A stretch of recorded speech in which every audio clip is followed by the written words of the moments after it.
আজকে এই ভিডিওর মাঝে আমি কিছু কথা বলবো। ভিডিওটা পাঠান আপনার প্রিয় মানুষটাকে। যদি সে আপনাকে ভালোবেসে থাকে তাহলে অ্যান্সারটা দিবে। কি পাঠাবেন তো?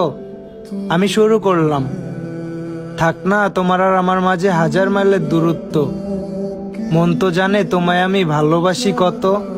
হ্যাঁ আমি পাগল, কিন্তু রাস্তার পাগল না, আমি শুধু তোমার পাগল। ওগো অনেক ভালোবাসি তোমায়, তুমি কি আমার হবে? আমি তোমাকে আগে একটা কথা বলে রাখি, আমি কিন্তু তোমার জন্য মরতে পারবো না। কথাটা শুনে অবাক হচ্ছ জান? আচ্ছা আমি যদি না থাকি তাহলে আমার মতো করে তোমার এত ভালোবাসবে কে শুনি? আমি সারা জীবন তোমার পাশে থাকতে চাই। রাখবে কি তোমার পাশে? আমি সারা জীবন তোমার অন্তরে থাকতে চাই। থাকতে দেবে কি তোমার অন্তরে?